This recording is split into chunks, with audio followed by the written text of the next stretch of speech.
Hello again. I'm Tripp Rogers. He is the Hall of Famer Mike Scheck, and we together are the Fantasy Sultans, entering week number 10 in the NFL. And Mike, not too many weeks left in the regular season. Depending on your league, it could be 3, it could be 4, could be 5. You never know. But this is crunch time, and this is perhaps when you need to listen to your buddies, the Fantasy Sultans, because we'll give you the guys that could help you win your league. And if you're not doing well, maybe it's time to do a roster churn. We know somebody who's already started to do that. I mean, I'm considering it, but we know somebody in our league who is already doing a roster churn. Ever since I texted you that on Sunday morning, you've been dying to use. I could tell you were dying to use that on the Fantasy I have Sultans. I have the text. Roster churn. He wants to do a roster churn. Hey, but Tripp, we got some big we have some big injuries to talk about. And we start with Daniel Jones of the New York Giants. He's out for the season, torn ACL. And, you know, you'll have an import that may or may not benefit from the injury. But, hey, Tommy DeVito, he might be the Giants quarterback. Of course, Tyrod Taylor dealing with an injury as well. Well, Tyrod's on IR, so he's out for at least 4 weeks. So you're not going to see him. He went on IR this week, and the Giants have a week 13 bye. So Tyrod will not be back till week 14. Now, the thing about DeVito is, I will say, he looked a lot better this week than he did last week against the Jets.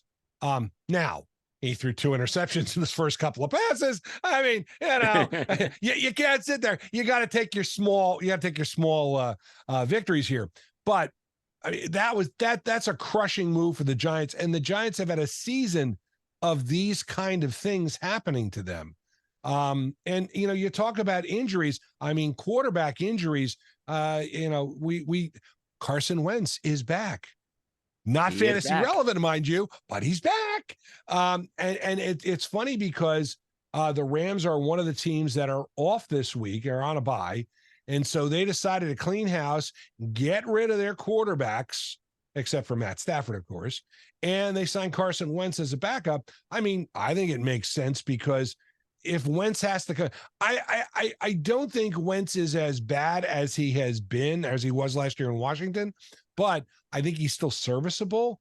And, you know, I will say this, after watching the DeVito show the last 2 weeks, I'd take Carson Wentz in a Giants uniform. Hell, I'd take anybody in a Giants uniform at this point. But, you know, we talk about injuries, and that seems to be the key. Every week we have more injuries. We have more players banged up.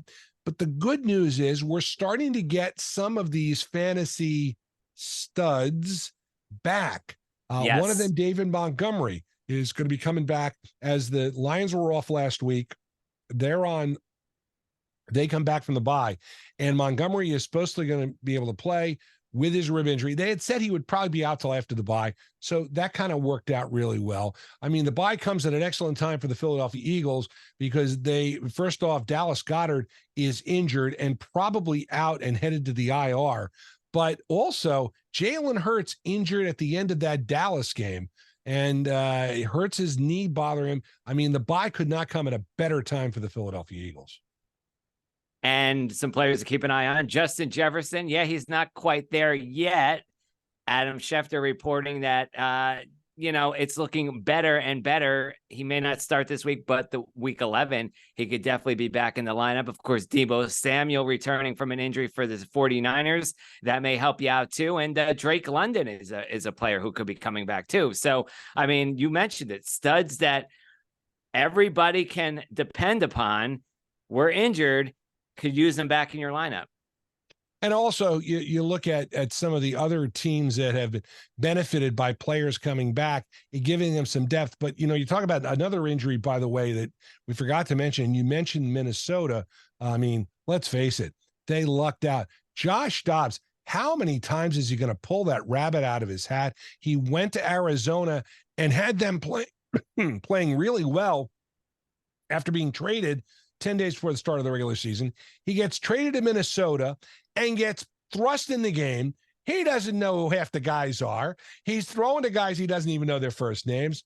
And he pulls a rabbit out of his hat, and they end up winning the game. And speaking of pulling rabbits out of their hat, how about the Houston Texans pulling off a big win? And one of the reasons backup running back had to be their kicker, kicked the field goal to give them a lead. And without that field goal, they might not have won that game. That is clutch.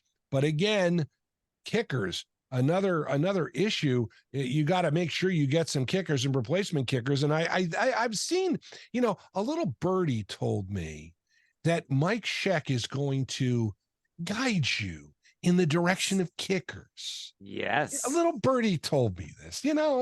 We do talk, folks, before this starts. We do communicate. It's not we don't just sit here and just pull this out of thin air. He is the Hall of Famer. He can pull it out of thin air. Week 10 buys this week. The Kansas City Chiefs, and of course, the Chiefs. The buy couldn't come at a better time for the Chiefs because, they looked good against Miami, but again, I'm not blowing horns for the Chiefs. The Dolphins are also off this week. Buy comes at a good time, although probably at Shin not coming back until week 11. You can't come off of IR until then.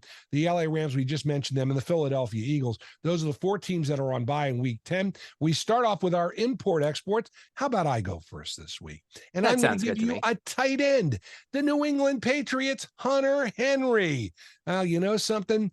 He had a great week in week 9 with almost 14 fantasy points. Now, listen, the Patriots right now, just awful. But the thing is, Mac Jones and Hunter Henry seem to have something going. He did well against the Commanders in a game that the Patriots just not looking good. 4 catches, 39 yards, 1 touchdown for Hunter Henry. And the thing is, Mac Jones has good rapport with him and has had a good rapport with him. And again, if you're looking for a tight end, he's a guy that's probably available in your waiver wires. He's only claimed in 23% of the leagues.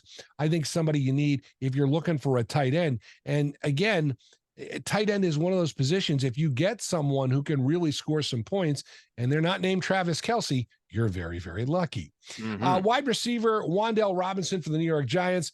Let's be realistic. This Giants offense is terrible, but here's the positive. Wan'Dale is showing some signs of life, and he's going to get some help because I think Tommy DeVito showed on Sunday afternoon he's gotten a little more comfortable with this team. And Wan'Dale could be the guy who could be the beneficiary if they do move forward. Matt Barkley is also possibly the quarterback. He had 4 receptions, 35 yards, 1 touchdown in the game against the Las Vegas Raiders. And again, he's a guy who could probably help you in the short term. We still have bye weeks coming up, and you may need a wide receiver. Wan'Dale Robinson should be a guy who would be on your short list. And again, he's available in 80% of the leagues. Noah Brown for the Houston Texans. Again, the Texans, what a great story. CJ Stroud, awesome this weekend. And in the last couple of games, Noah Brown has certainly improved his stock. He had 6 catches, 150 yards, 153 yards, 1 touchdown. That's the great thing. I said that. And again, that was just such a big game for the Houston Texans. I think Noah Brown is somebody who you could use. And again, he is not owned in 90% of the leagues. Ty Chandler at Minnesota. Now with Cam Akers down, he's out for the season with a torn Achilles. This is a guy who could step up. Now, Alexander Madison's going to be the guy, but Ty Chandler might be worth a pickup because you never know if Madison goes down, this would be the guy to replace him. And you may see some juice coming in that Minnesota offense, especially with Josh Jacobs, probably getting the start and getting the starts for the rest of the season. Again, you saw what he did on very little preparation. And I'd be interested to see what happens when he gets a chance to grasp this offense and do much better. Last but not least on my imports, Khalil Shakir. Now, this Buffalo offense has been a nightmare just a nightmare this year. It's all been on Josh Brown or Josh Allen, excuse me. And that's one of the problems. They don't have a running threat. And, again, it's an air attack. Well, this is a guy who's got 14 grabs for 184 yards in his last 3 games. This is a guy who probably could. I mean, Gabe Davis, what a fantasy nightmare he's been. Definitely going to make our Festivus list of grievances this year for fantasy. Stephon Diggs is still good, but that offense has struggled. They're double teaming on Stephon Diggs. Davis isn't stepping up, but here Shakir may be the guy who steps up, and he would be somebody to pick up. He is probably available in 99% of the leagues because he's only owned 1%. Again, this is a depth pickup for you as you go along. All right, let's go to exports. Did you watch Monday night? If you did, you'll know why I say this. Zach Wilson is awful, ladies and gentlemen. He is. We're finally figuring this out. Well, the Jets figured it out last year, and they brought in Aaron Rodgers, but he is just. I really don't think fantasy wise he is worth it because he's so up and down, and he's going to frustrate the bejesus out of you. And at a time when you really need some consistent quarterback play, even as a 1-week streamer, I don't know if I go with Zach Wilson. I say export him. All right, wide receiver George Pickens for the Steelers. Listen, the Steelers have not set the world on fire this year. We finally had a Deontay Johnson sighting, and he actually scored a touchdown. But Kenny Pickett just is not.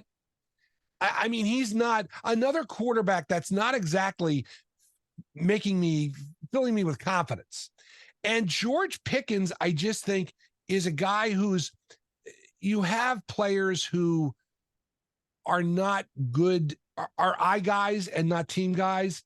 And I think that doesn't bode well for fantasy because I think he really, I mean, he was stepped out of bounds on that one play, and that really threw his game off. And at that point, he'd gotten fed up, and he had trouble. He and Pinkett, he's trying to show up Pinkett.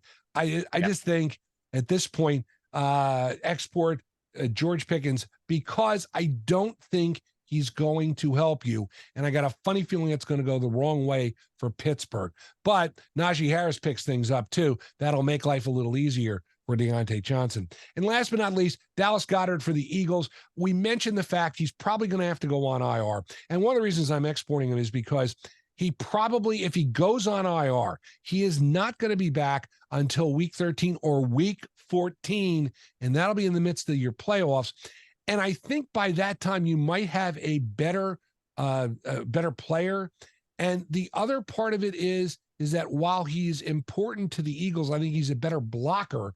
And I think he does more for that offense as a blocker. I think maybe you export him at this point because I'm not sure if he's worth a roster space, especially heading down the stretch and especially heading into the playoffs. Mike, who you got for imports, exports? Well, what do you say about the Giants? They could be bad, but the Jets will always do worse. Yeah, pretty much. Yeah, you're right. Can't argue.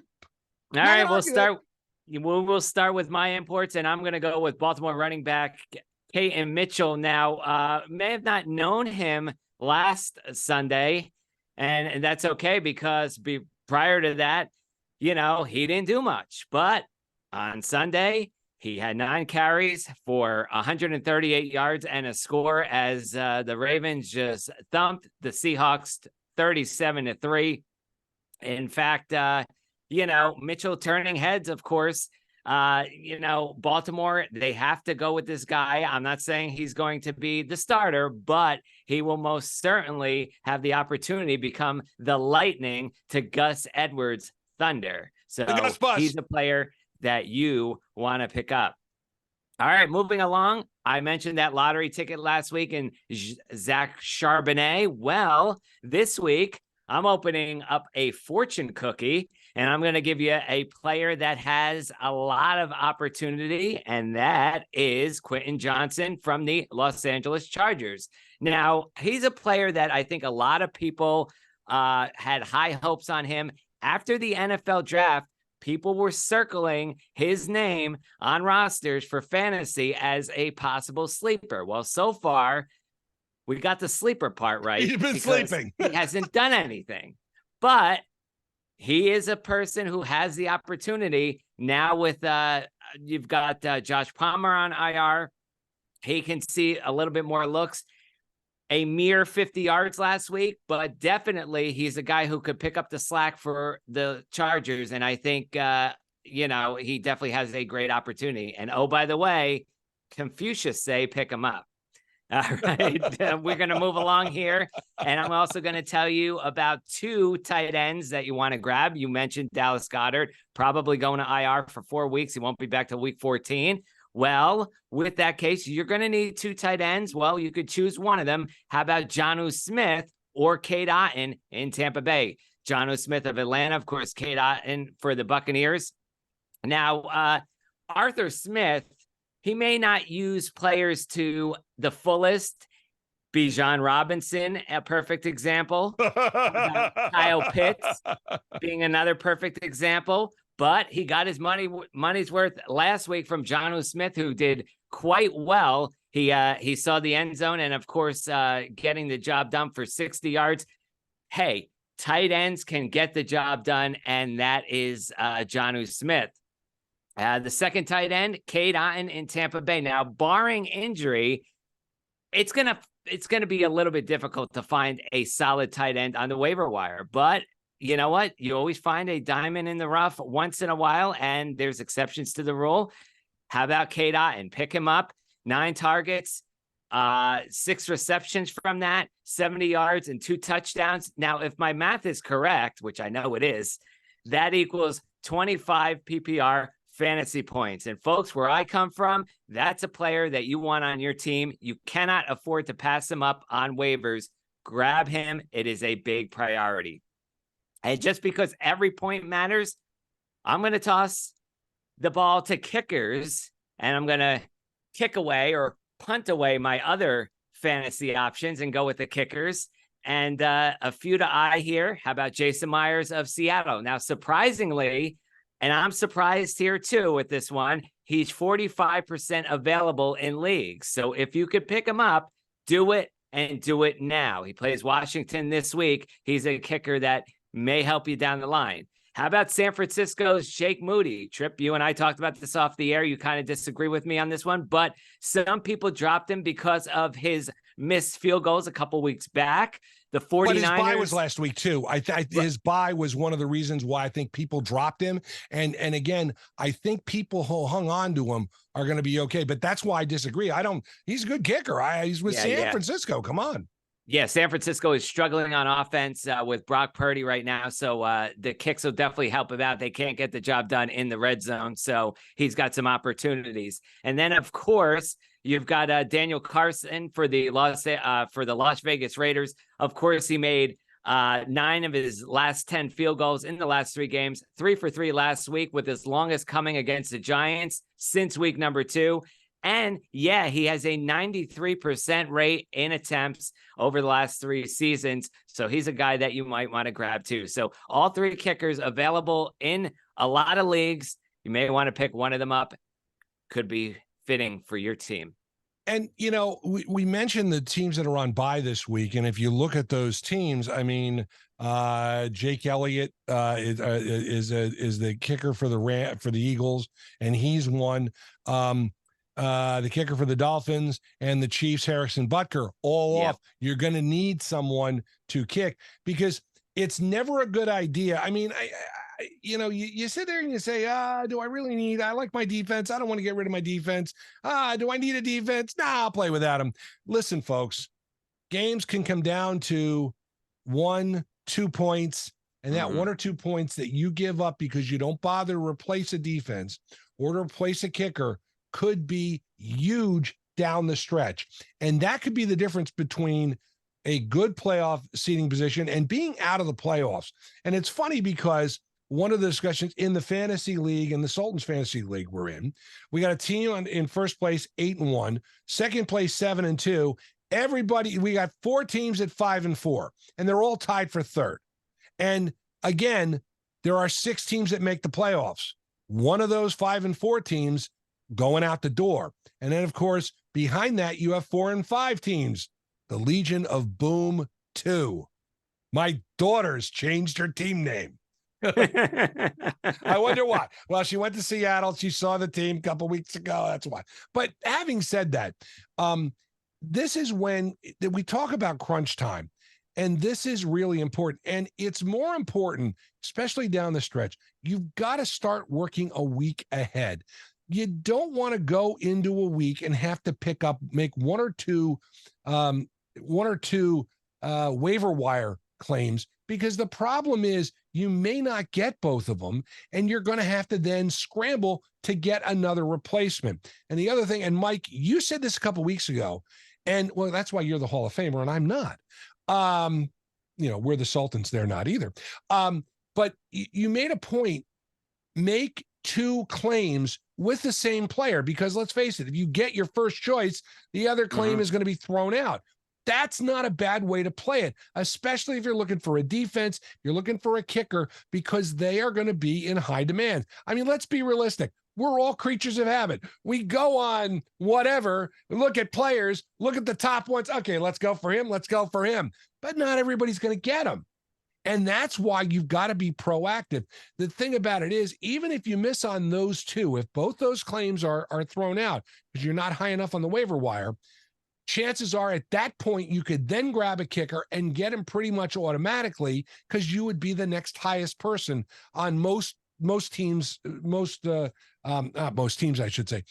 leagues work on that way. The only problem is if you have limited waiver transactions, and if they process them if you miss the first deadline, which is Wednesday usually, and they process on Saturday, and you try to claim somebody who played Thursday night. Now, that's where it's going to be a problem. And also keep in mind, folks, as we go further down the stretch here, remember Thanksgiving, you'll have 3 games on Thanksgiving, and you'll have that Black Friday game. So you'll have 4 games played before we hit Saturday. And that's something important. You got to think about that as you go forward in here. And Mike, the other part of it is that you've got to pay attention to the inactive players, because once again, I've heard of a couple people who were burned by people who were late scratches, and they did not make a change. They thought, oh, we're good. Yeah, he's going to play. Here we go. And they weren't paying attention and ended up getting goose egg when they could have gotten at least some points. And again, in a worst case scenario, that 4 points you gave up, granted, at this point, some of our players on our team are not that good. That 4 points could cost you a win, and it could cost you down the road in the playoffs. And the 1:00 games, that could hurt you with the inactives, but you also got to watch the 4:05 and the 4:25 games, because, you may have a lot of players at 1:00 and you're banking on that player to start at 4:25 and he does not play. That's going to leave you with your pants down. I mean, you cannot be caught in that situation. And the other part of it is that and again, we're talking about going forward, the difference between winning and losing. If you have a player Monday night who is questionable, you would probably, I think 9 times out of 10, I'll put that questionable player on the bench, and I will go with somebody who's playing Sunday, who I know is going to play. Now, granted, you may not, if a player is questionable on Sunday for a Monday night game, how many of those questionable players, Mike, have you really seen do well enough, do better than somebody on your bench? Yeah, I mean, it all just varies in that situation, but yeah, certainly that is something to watch as well. You don't want to leave yourself waiting till Monday night and then that player doesn't play, or that player doesn't do well, because you could have started somebody else who does better. So, I mean, it is a coin flip in that situation. And the other part of it is that if Monday night, you then are left with either his replacement, if he's available, or the other team starter, if he's available. And there are too many variables in that. I mean, I don't like that scenario, really. That's why, like I said, I'll sit a guy, listen, you may have to bite the bullet, but that's the way it goes. We're here every week to help you out with your fantasy football teams. We'd love to hear your comments and questions. All you got to do is email fantasysultans@gmail.com. And also be on the lookout for my other podcast, Tripp's Take. Talk about this week. I'm going to talk about reality or lack thereof for television. Yeah, you can find it on Spotify for podcasters, which is where you can find this fine podcast. Also on YouTube, you would search Tripp's Take instead of Fantasy Sultans for that podcast. Hey, if you like the music of the 60s, 70s, and 80s, you can listen to WTRSradio.com. You know, we're here to help you. We're here to make your life easier. Our lives are hard. We want to make your life easier. We are the Fantasy Sultans. And you're not.